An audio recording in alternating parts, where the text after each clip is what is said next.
కానీ తెలుగుదేశం నచ్చదు వీళ్ళకి.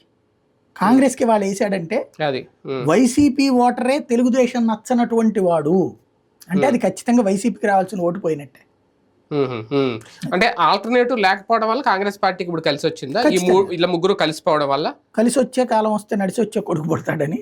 ఇప్పుడు షర్మిల తీసుకున్న తర్వాత ఆవిడకి కాంగ్రెస్ అధినాయకత్వం దగ్గర మంచి అవకాశం ఎట్లా లభించిందంటే అసలు అయిపోయింది పార్టీ ఇంకా బతికిందా అనుకున్నటువంటి పార్టీకి సిట్టింగ్ ఎమ్మెల్యేలు, అది కూడా అధికార పార్టీలో ఉన్నటువంటి ఎమ్మెల్యేలు రావడం అన్నటువంటిది ఆవిడికి ఓ రకంగా అధినాయకత్వం దగ్గర పట్టు పెంచినట్టే. కాంగ్రెస్ పార్టీ విషయంలో రెండు కోణాల్లో ఆలోచిస్తే రెండు ప్రశ్నలు. ఒకటి ఏంటి అంటే ప్రజల ఆలోచన, నాయకుల ఆలోచన.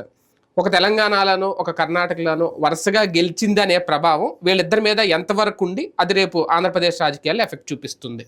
అసలు దీన్ని లెక్కేయడానికి ఏం లేదండి. అక్కడ ఏంటంటే ఆల్రెడీ పార్టీనే బలోపేతమైనటువంటి పార్టీ, బలం ఉన్నటువంటి పార్టీ.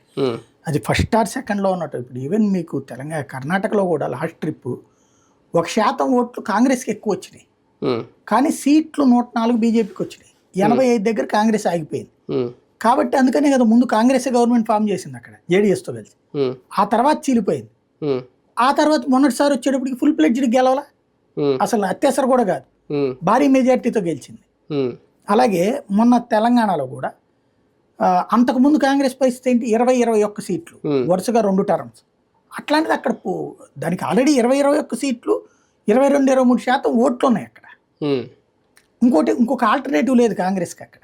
అంటే ఆల్టర్నేటివ్ అంటే బీజేపీ వర్సెస్ కాంగ్రెస్, ఇక్కడ బీఆర్ఎస్ వర్సెస్ కాంగ్రెస్ తప్పించి తృతీయ ప్రత్యామ్నాయ కాంగ్రెస్ ఓట్లు వెళ్ళే పరిస్థితి లేదు అక్కడ.